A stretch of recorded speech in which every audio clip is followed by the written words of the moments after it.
Oregon and Washington is acting like a college football playoff quarterfinal.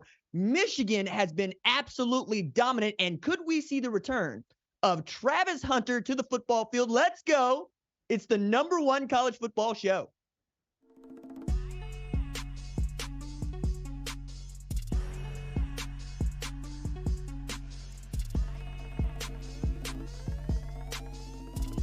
What's up, kinfolk? It's RJ Young. I am not on a step mill. Thank you for watching on the Fox Sports app, YouTube, or listening wherever you get your podcast. Today on the show, we got to take a look at Indiana at Michigan and what does Michigan show, or what has Michigan shown. Going to talk a little bit about North Carolina playing Miami and, well, the fallout of Mario Cristobal. And I want to get into a little bit of just what's going on in Boulder. As you very well know, I love talking about Coach Prime. I love talking about Colorado.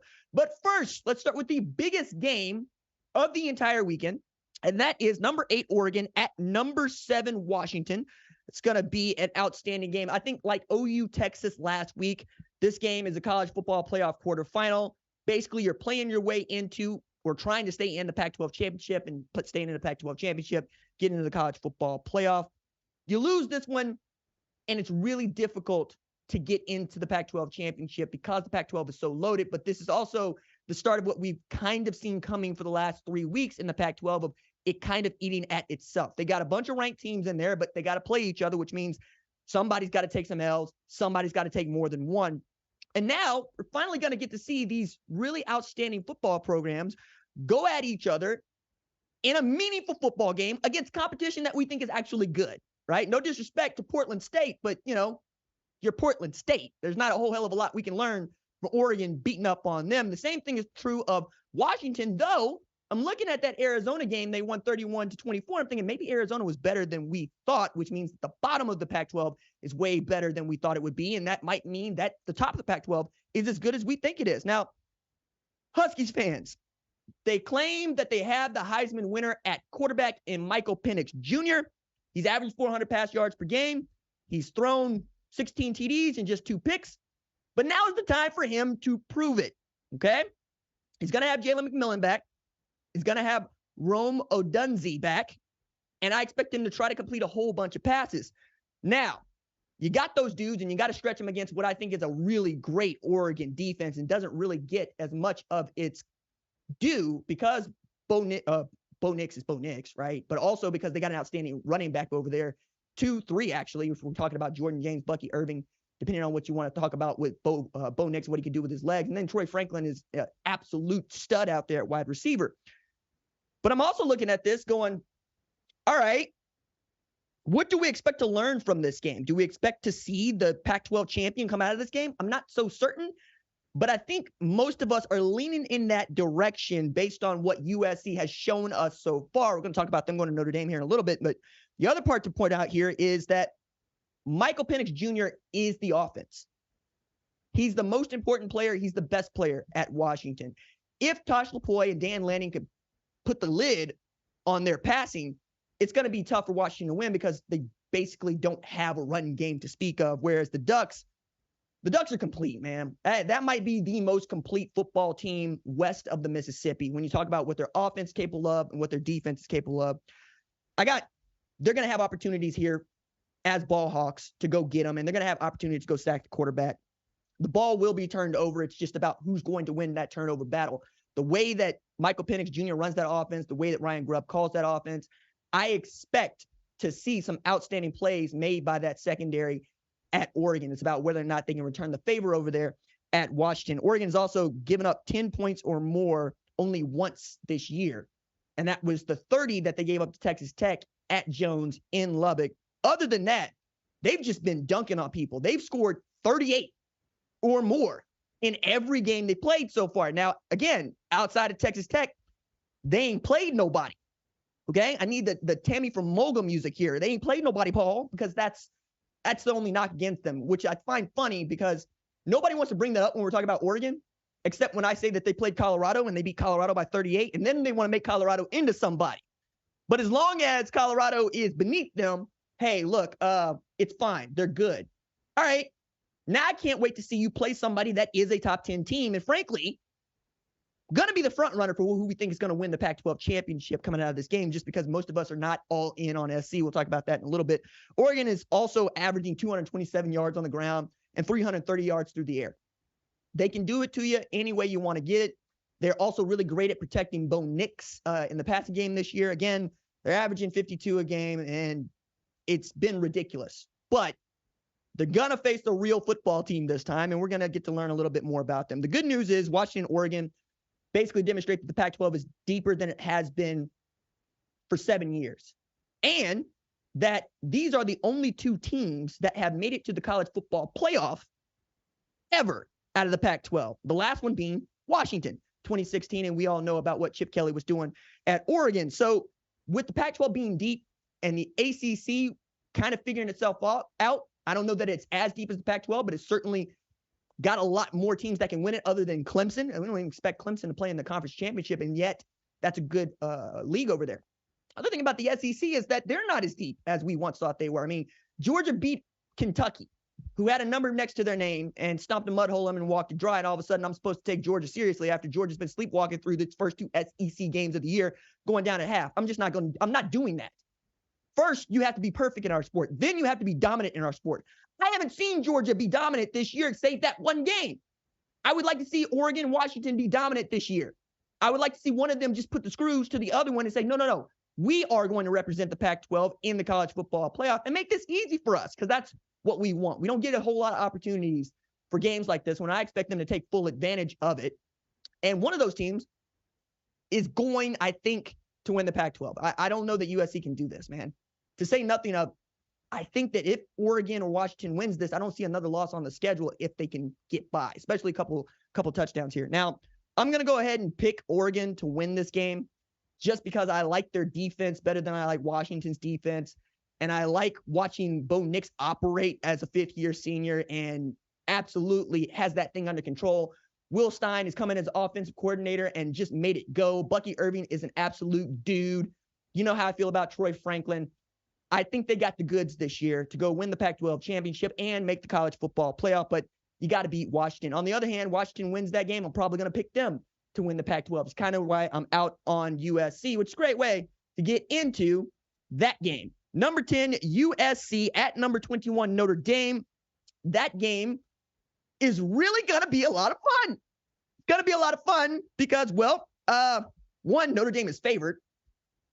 I understand Notre Dame fans are going, why? Well, I think you're the better football team. And I think most of us think that you're the better football team. And you're really tough in South Bend, especially against the Trojans, right? Run 4 out of the last 5 against USC in South Bend, all right? That's number one.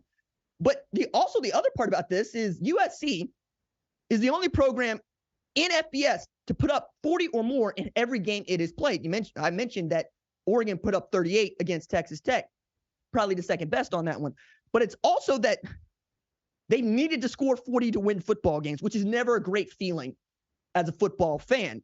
USC's defense has given up 421 yards per game and 41-28 to teams that we don't think are good, right? Or I should say teams that we don't think are conference championship caliber teams.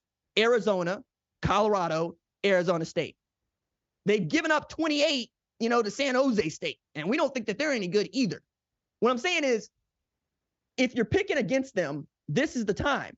Now, I used to wonder about this because USC's got the 76th ranked scoring defense in the country and 109th in total defense.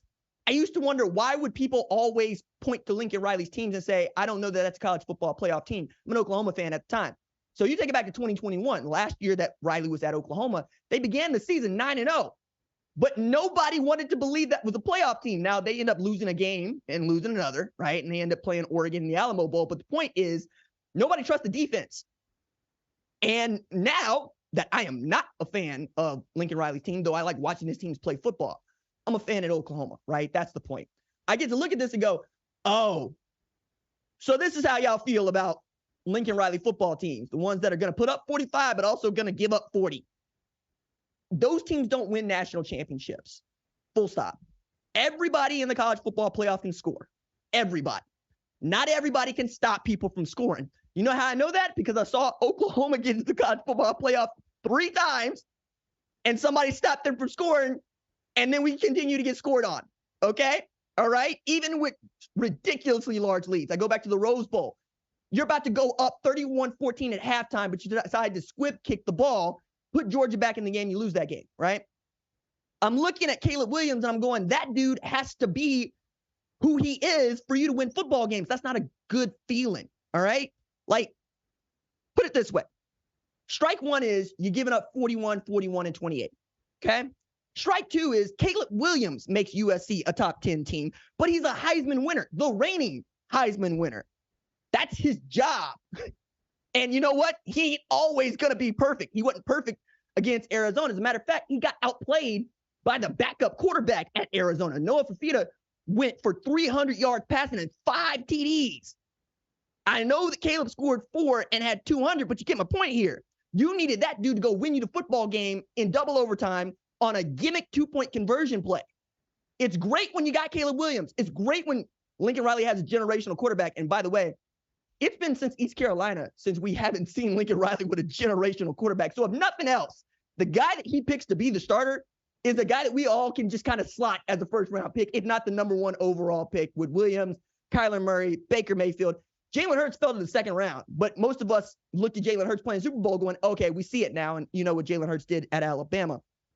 So that's strike two, is that without CW, you go in the way of live golf inside the NFL and reruns of The Flash. You get what I'm saying? This is a CW reference. You don't want to live and die on the CW. You don't. You want to come up on the CW. You want to get to broadcast television on the CW. You're going to be on broadcast television against Notre Dame because that game's on NBC. I'm saying, though, you don't want Notre Dame to feel like they're going to come up on one against you in a year where most people expected you to not just win the Pac-12 championship, but make the college football playoff. And even I am not all in on SC doing this. Matter of fact, I just picked Oregon, right? So strike three on this one for me is beating Notre Dame is the expectation at the preseason. No matter what you thought about Notre Dame, you thought USC was going to win that game. Notre Dame walks in this one favorite after taking 2 losses. Now, one we kind of let go. Ohio State's a good football team. The other one is Louisville. Now, I'll take that Louisville is 6-0, and I'll take that Louisville is basically the heir apparent to what Texas Christian last year, if you want to take it that far. Don't think they're going to make it through the rest of their schedule undefeated, but you get the point here. You can't lose that game and expect us to think that you're a national championship caliber team. But if Notre Dame is able to beat SC, what are we going to think about SC? Now, 3 strikes in California, you don't want no 3 strikes in California. If you know, you know, all right? That's strike 3. You can't lose to Notre Dame because I think a 1-loss Pac-12 champion that is USC, it's not impossible because you got to go through the rest of the Pac-12, which is pretty deep, but this is certainly going to hurt you. Now, for Notre Dame, go get your bedazzled shillelagh back, okay? Like, if your pimp cane is over there in LA, you should go get your pimp cane back, okay? Number one, because I understand there ain't a whole hell of a lot of games that Notre Dame thinks it needs to win, right? Like Oklahoma needs to beat Texas. Ohio State needs to beat Michigan. But this one, this year for Marcus Freeman, he needs to win, okay? You're on the list right now. You got one of the 2 major gaffes of the season, 10 men on the field, trying to give yourself your own red card, playing down a man goal line situation. And then Mario Cristobal said, hold my beer. We'll talk about that in a little bit. So go get your shillelagh back, right? But take it from an Oklahoma fan that you want this one. And I'm really talking about folks that don't understand, that haven't been Notre Dame fans forever or haven't grown up that way, or maybe you're just new to this. You need this win the way that I needed the win against Texas. It is going to do so much good for your soul. Even with the 2 losses, you will feel so much better about beating not just USC, but a USC team that feels like it can walk over your dead body to the national championship. I know that nobody in a Golden Dome wants to play spoiler, but embrace it. Be the heel for the Trojan fans. I'm trying to tell y'all it's going to be good. And if you win this game as a Notre Dame player, you got to feel really good about securing that Deloitte job post-graduation. You know what I'm saying? You want to give yourself opportunities here. So go beat Hector and Helen, okay? And drink your Hennessy hereafter. Go get this W. Now, to do that, Sam Hartman got to get time. He got to get time. I was shocked to see Sam Hartman be put on his back as much as he was against Louisville. And I was even more shocked that he threw not one, not two, but 3 interceptions up there. I felt like LeBron James sitting on the throne talking about 1, 2, 3, not 1, not 2, not 3. You know what I'm saying? Get that dude a little bit more protection. And I know Jared Parker, had Rakeem Cato. I know he knows what it looks like to throw the ball around, but you got 7 in the backfield. And 7 is a full load. And you got a Notre Dame offensive line. Let's not get cute about this. Run the ball. Hell, right? You don't want them to get the ball back for CW. You want to hold the ball for as long as you can. So run the football with that man. This is also the game that I think Sam Hartman was brought in to win, even though Drew Pine played his behind off in LA last year. Numbers here, 23 of 36 for 318. Now, he had Michael Mayer, and I get that. But Sam Hartman is a better quarterback than Drew Pine, and that's no shade to Drew Pine. That is, Sam Hartman is one of the best passers that this game has ever had. He's got the TDs to show it, but you got to give that dude time. I would like to see Howard Cross III go back to being Howard Holy Cross III, right? I'd like to see him get some pass rush on Caleb. But again, it's about being able to protect Sam Hartman. Can you protect him from Solomon Byrd? Can you protect him from Jabil Muhammad? Can you protect him from Barrett Alexander? The one thing we know about the speed Alex Grinch runs is they're about takeaways and sacks. It means they're going to give up 500 yards. It means they're going to give up some TDs, but they're going to get into the backfield. You got to be able to keep your hands up and them off of Sam Hartman. Now, what does this mean for the rankings for the national title race? It's fairly simple. USC is playing for a national title spot or a college football playoff spot. Notre Dame is not. Okay. I think a loss to this Notre Dame team does not help them in the least, but could hurt them a little more than we thought it would until Notre Dame lost to Louisville. So USC probably needs to win this one going away for us to feel better, not just about their college football playoff chances, but their chances of making the Pac-12 championship. So I'm going to pick Notre Dame in this game because I think at Notre Dame, Indiana, which is where Notre Dame Stadium is, it's not South Bend. Love that fact because even Notre Dame has to differentiate itself from South Bend. That they're going to show up, and they're going to show up in a big way because, well, right now, I still reference Notre Dame as the rental property of Matt Leinart, Inc. 3-0 against them, over 1,000 yards passing, 10 touchdowns, 2 picks. You know what I'm saying? Don't you want to take this from the dude that everybody's saying is the heir apparent to what Matt Leinart did in 04, 05? Isn't that what you want? I would want that. I would want that for myself. I'm just saying. And Marcus Freeman needs to win. Like, I love how Notre Dame alumni and fans are getting behind that man, even when it's not always going the way that it should. And even when there's some decisions that are being made in the moment that you're going, no! I appreciate that everybody wants this to work because I was around for Ty Willingham, and I remember how that went. And I've been pulling for Marcus Freeman since he was defense coordinator at Cincinnati.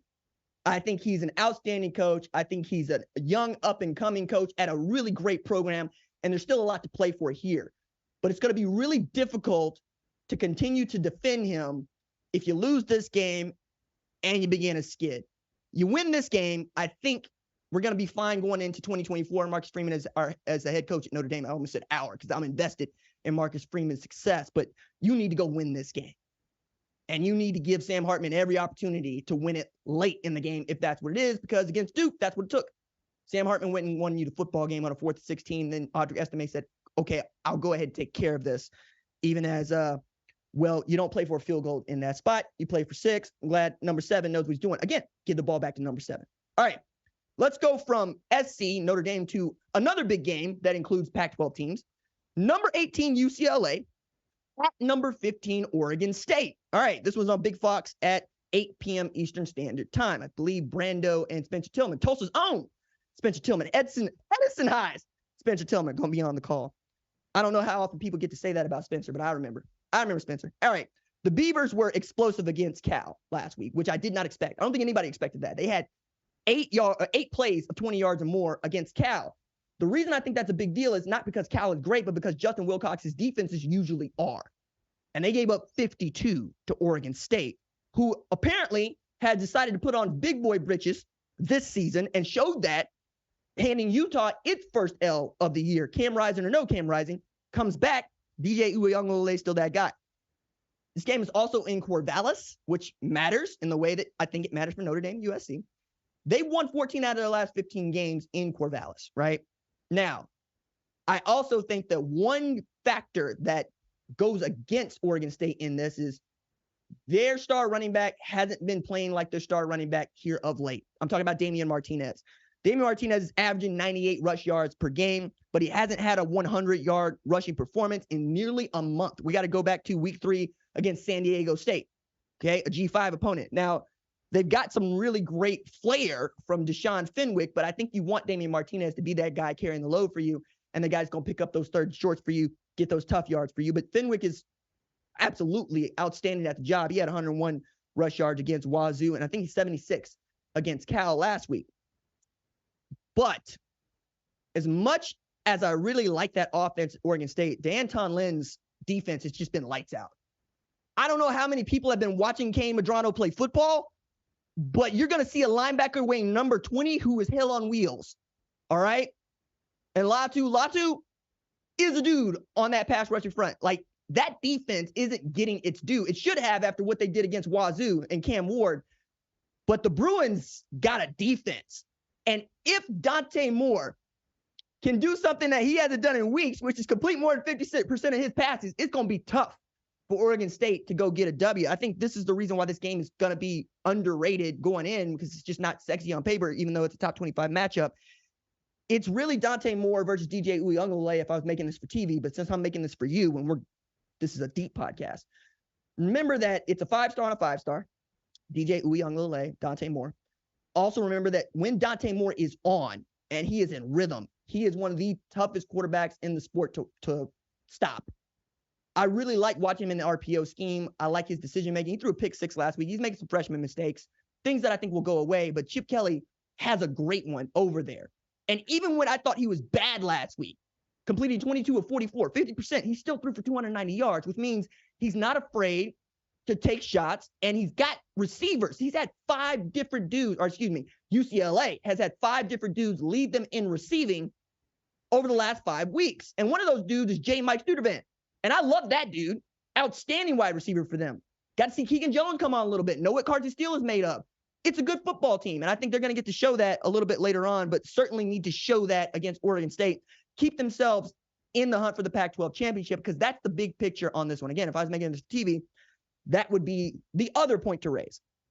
Losing this football game is going to make it real difficult for you to play in the Pac-12 championship, if not impossible. But winning this football game and still being one of those teams left with a 0 in the loss column, that bodes well for you. And if UCLA can somehow get to the SC game undefeated, hey, man, we're talking about UCLA having an opportunity to play in the Pac-12 championship and make the college football playoff. Again, it's a deep, deep league. Same thing for this Oregon State squad, which has a loss to Washington State, and UCLA already beat that team, right? So, again, I'm going to pick UCLA in this, but Dante Moore has thrown 3 interceptions in the last 2 games. He's probably going to need to handle the ball a little bit better than he has in recent weeks. But I like what Chip Kelly has. I love watching D'Anton Lynn's defense play, and I think they got playmakers on the perimeter and in the backfield at UCLA, and that's why I'm going to pick them. But, again, would not shock me to find out Oregon State wins this game. They're that tight and that close, and the Pac-12 has got really great football being played through it from the bottom to the top. I mean, Arizona State's still a great football team. Arizona's a good football team. You keep going all the way up there, and you're like, damn, I would take the Pac-12 right now against the SEC. I think it's that deep. So now that we have talked about the Pac-12 and its road to the college football playoff, I think it's more interesting to talk about the team that I have number 1 in the rankings and why you all don't think that they ain't played nobody. I'm going to tell you, they played Minnesota. They put 52 up on Minnesota. Let's hear PJ Fleck describe to you what it was like coaching against that team. They're as good as advertised. I said this on the radio a second ago. I think they're the best football team I've seen in 11 years of being a head coach. I've never seen a football team like that deep. I'm not sure if this is true, but I was told this walking off the field. I think they traveled 75 people and maybe played like 74 of them. I don't know. I mean, they're one of the deepest teams, one of the best teams, one of the biggest teams, fastest teams, strongest teams, and they do not make mistakes. And they do not make mistakes. PJ Fleck looked shook in that post game. And people are like, who is Minnesota? All right. It ain't about who is Minnesota. It's Michigan is doing what I demand of the number one team in the country, because we're not handing out the number one. I'm not going to leave Georgia there just because. I don't give a damn what they did to Kentucky. I saw you need to come back against South Carolina. All right. South Carolina ain't nobody this year. I saw you need to come back against Auburn in Hugh Freeze's year one. They ain't nobody this year. Michigan is the most complete football team in America. Offensively, defensively, special teams. They are different. And PJ Fleck is an outstanding football coach. And he referenced his 11 years as a head coach, where he's won 11 games in a season, where he's played in New Year's Six Bowl, right? Where he led Western Michigan into, my goodness, a New Year's Six Bowl appearance, and he was shook by this team. I think that speaks volumes about just how good Michigan is. But, let's put some numbers to it. They are giving up just 6.67 points per game. Okay? I don't care if you played the JV Palm Squad down the street. They probably go get 6 or more. Michigan has said absolutely not. And I love this stat from The Athletic's Max Olson unearthed this one. 313 plays have been played against the University of Michigan's defense over 6 games. Not once have they defended a first and goal. That means nobody has managed to run a play inside the 10-yard line. Jesse Minter has those dudes on a different level, and they got playmakers everywhere. Like, we go to the offense because it's easy to talk about quarterbacks, running backs, wide receivers than it is to talk about linebackers, defensive linemen in the secondary. But take my point here. J.J. McCarthy is for Michigan what Bo Nix is for Oregon. And yet J.J. McCarthy, I think, is a more talented passer. J.J. McCarthy doesn't have to go win them football games. Neither does Bo Nix, because he's got dudes. He's got Roman Wilson out there who is sneakily in the running for the Biletnikoff Award, because all that dude does is keep catching touchdown passes, okay? He's got Blake Corum in the backfield, and we have not said a single word about Blake Corum all year long because it's just been so dominant on defense. They got Donovan Edwards still back there. He's got dudes. They've got the deepest offensive line in the entire country. You heard Jim Nagy say so on this here show going into the preseason that they could have 7 guys get drafted in the same draft, and he's never seen anything like that. And then you got PJ Fleck, a man who absolutely knows from ball, saying, I've never seen a team that deep. To those that don't understand, being able to play 74, 75 players means you trusted all of them, and there was not a single bit of drop-off. You weren't throwing people out there that couldn't defend themselves or couldn't go get touchdowns or couldn't make tackles. Everybody that they traveled can play. You don't get to say that often in college football. You don't even get to say that often in the NFL, and they only got 53 men on the roster. It's ridiculous what Michigan is doing. And this is all when they're inviting Indiana for the big noon game. That's what Gus and Joel are going to call. But I'm also looking at this going, I don't care that they ain't played nobody. You know why I don't care that they don't play nobody? Because the College Football Playoff Selection Committee don't care that they played nobody. Okay? They're going to make the rankings, and we got to live with them. But even so, they didn't play nobody last year, and they ran through their regular season schedule like a knife through hot butter. It was ridiculous what they did against Ohio State in 2021, what they did against Ohio State in 2022, what they did against Penn State last year. I don't need them to play anybody anymore. And you know what? I have to live with that, because it means that we're probably not going to see Michigan play somebody until next year. And when next year, that's going to be fun. They got Fresno State and Texas in their non-conference. Like, there's no dodging anything next year. We're going to see Michigan get it what's coming to them next year. But you get my point here. Like, for me, that's the team that I expect to play in the national title game, and the team that really wants Georgia this year. You know, the way that we used to say we want Bama, I think Michigan is in a position now that they want Georgia. Again, all this without a single player that is a Heisman contender, because they're so good at spreading the ball around at Michigan, because they don't need the one guy to go win them football games, a la the CW, a la Michael Penix Jr., or even Dylan Gabriel at Oklahoma. We'll talk a bit about what's going to impact him here in the second half of the season. But I just think it's important to note that unlike Washington, USC, or even Florida State, Michigan has dudes on the numbers, 7.5 yards deep, and the best defense in the entire country. I fail to see how anybody can't rank that team number one. And of course, I'm going to kick them against Tom Allen's Indiana For me, it's about name your number. Again, I don't need them to be flashy because I didn't need Alabama to be flashy in 2009, 2011, 2012, any one of these national championship team years that come before Lane Kiffin. Even then, they ran the football with Derrick Henry 400 times or whatnot. They are a great football team. And you know what? I think that team goes in as number one. They finish undefeated. Let's assume they beat Ohio State. Let's assume they win the Big Ten championship. They're going to get the 4 seed. The 4 seed might come out of the ACC, which is why I think that it's really great that we get number 25 Miami at number 12 North Carolina this Saturday too, because this is going to be as much a referendum on Mario Cristobal at Miami as it is North Carolina as a national championship caliber team. Okay?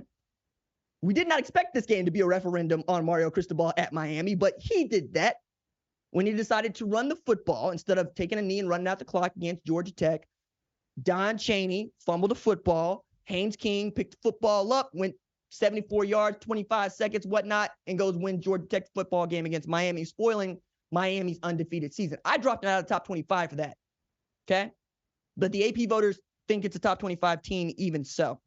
So I'll be curious to see if Mario Cristobal still has his team, right? Because if you're playing for him, are you wondering what he's doing under duress now? Because he's done this a second time, right? He did this when he was at Oregon against Stanford, and it led to Stanford beating them in overtime. Now that he's done it twice, you got to look at him and go, okay, dude, who's your Shane Beamer? I say you're Shane Beamer because Lincoln Riley brought in Shane Beamer as the 10th assistant at Oklahoma primarily for these sorts of decisions to be made. Calling timeouts, when we're running the clock out. The big coaching decision that needs to be made in the moment when your mind might be occupied or elsewhere. Perhaps he's thinking about the offensive line. Could be anything, but they lost the football game.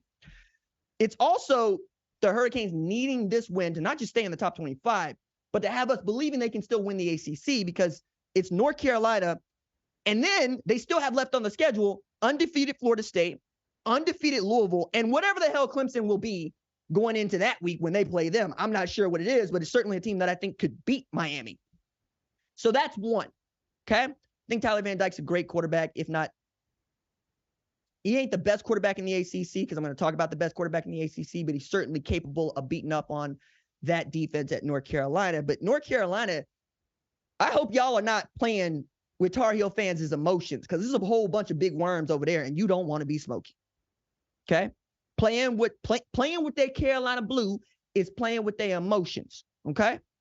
They don't seem like the type to take it very well if you go into this game against Miami, a game you're supposed to win, and you lose it. Now, that said, Drake May went into this season as one of the 2 best quarterbacks in the sport. Now, whether or not he's still that guy, we could debate it, but I watched him last week, and he went for 442, okay?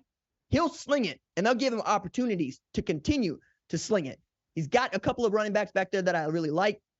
British Brooks, I think, is going to come on in that spellback role, and we'll see what Nate McCullum can do. I'm really excited to see Tez Walker back on the football field. They're going to have opportunities to go score, and I think the way that Mac has built this program out is phenomenal. Like, North Carolina football is fun to watch. But it's also one of the last big games on the schedule for them, so you got to get up for this one. It's Miami. And then the next, and I believe the only ranked opponent they have left so far, is Duke. I don't know that there is a fan base in America that loves to beat the hell out of Duke more than Carolina. I can't imagine that Carolina would go into that game going, "Ooh, we scared of Duke." No. They want to go in that game dunking. I will never forget Carolina sending Mike Krzyzewski out with an L on the biggest stage in basketball. I know Mac Brown would like nothing more than to spoil an undefeated season for Mike Elko's Duke as the head coach at Carolina. But this is also about not just playing the ACC title game, but who gets that college football playoff spot. Because right now we're talking about North Carolina, Louisville, Florida State, 3 best teams in the ACC. I don't believe Florida State is the best team in the ACC. I don't know if Louisville is the best team in the ACC. So this is an opportunity for North Carolina to make me a believer. Show me what you got. Because if Carolina goes in and hands Miami this L going away, they feel like a clear favorite. And by the way, they ain't got to play Louisville this season, all right? They ain't got to play Florida State this season. They would only see them in an ACC title game, in which case I think I would pick Carolina to go win that. But again, you got to get past Miami first, and then we'll talk. All right. Those are the games that we are most looking forward to this weekend. One of those games that I'm looking forward to is next weekend when Oklahoma comes back on the field. But when they come back on the field, Oklahoma will do it without Andrea Anthony at wide receiver. News broke late on Monday night that he is out for the season with a lower leg injury. But while that really sucks, I need to explain to you why it really sucks, okay? Andrea Anthony decided to transfer to Oklahoma after being on a college football playoff team at Michigan, really betting on what Emmett Jones was going to be able to do with him and for him at Oklahoma. He showed up, worked his butt off, and made his way into the starting lineup in a big way. He is the Randy Moss at Oklahoma. He's the guy with enough speed and the hands to take the top off of any defense. He's got sub 4.4 speed, and he was putting that on display early this season. Averaging 15.8 yards per catch, 27 catches for 429 yards, and a TD this season. Oklahoma also has really majored in passes of 40 yards or more because he's so good. They lead the nation, or tied for the lead in the nation, with 10 passes of 40 yards or more because Dillon Gabriel is that accurate, and they got dudes that can absolutely fly. But while Andrea Anthony was doing this work, Drake Stoops was still doing his work. Mr. Possession receiver. When you need it on third down, find Drake Stoops. He's going to catch the football. The same thing is true of a Jalil Farouk, who might be one of the three best all-purpose players in the sport. And I'm including him with Emeka Egbuka and Travis Hunter.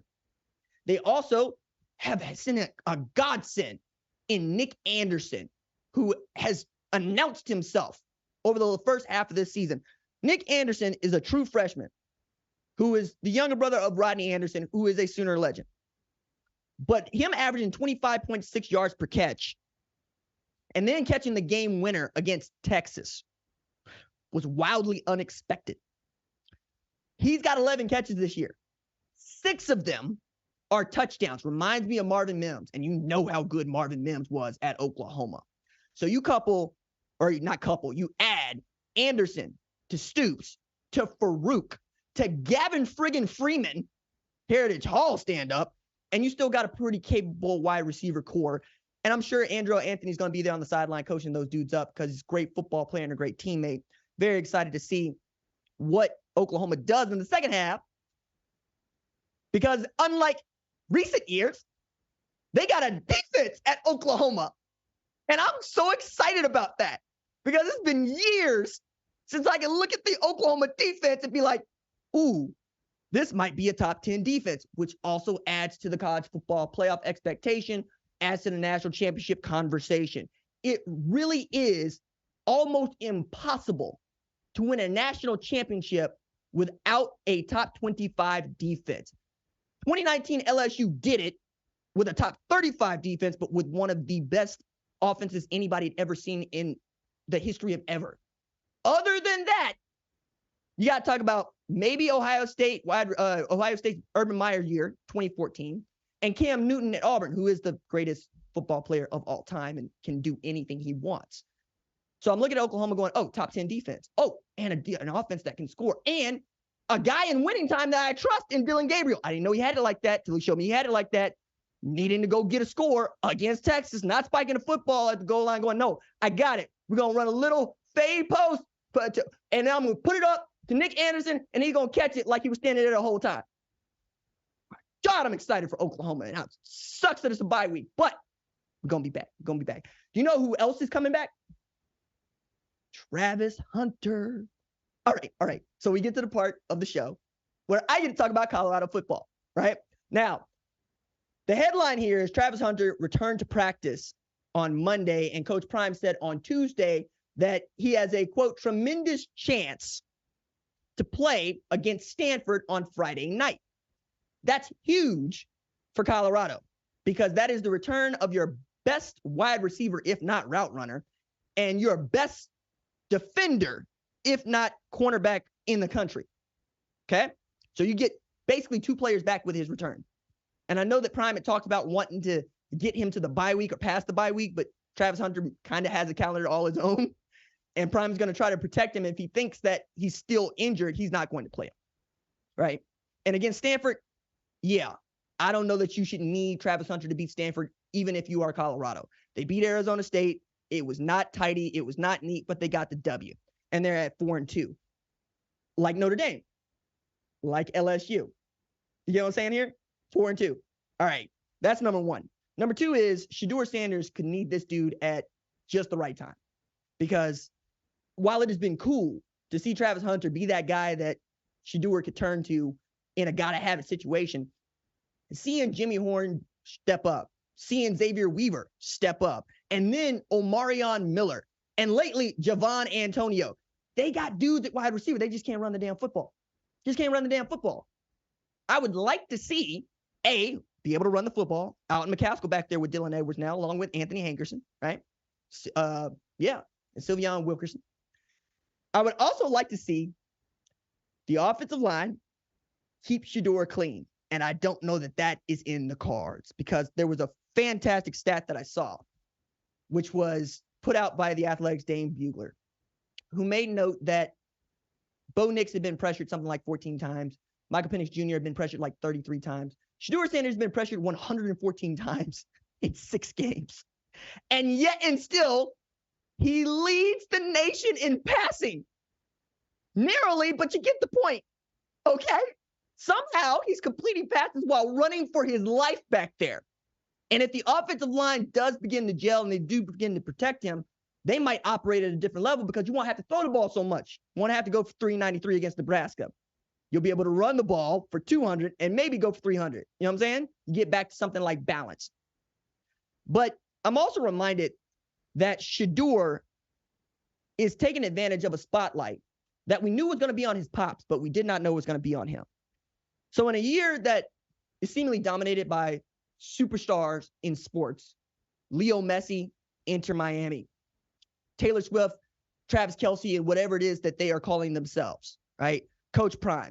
I've seen Shedeur Sanders be his own icon, and I really started to pay attention to this on Monday night when I'm getting ready for Monday Night Football like everybody else, and I see Devontae Adams walk in and flash the Shedeur at the cameras.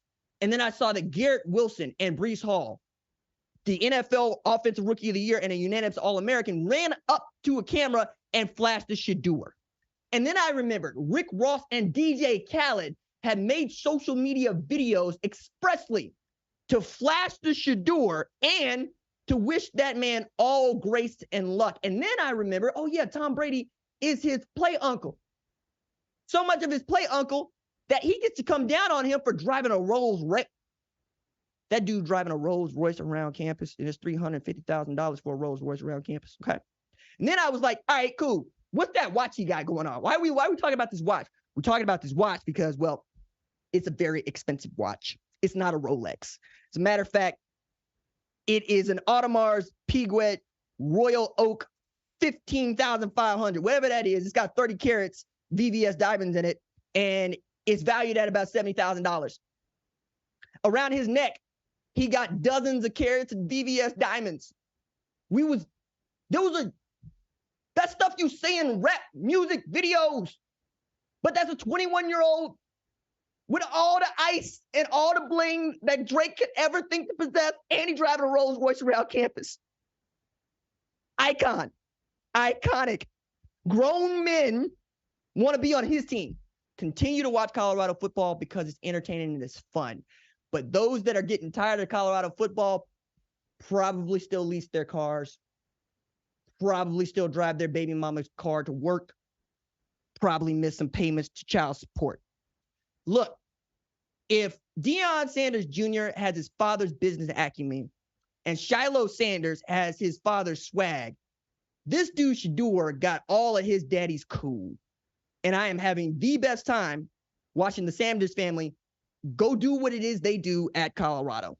We'll see y'all live right here Saturday night. Till then, deuces.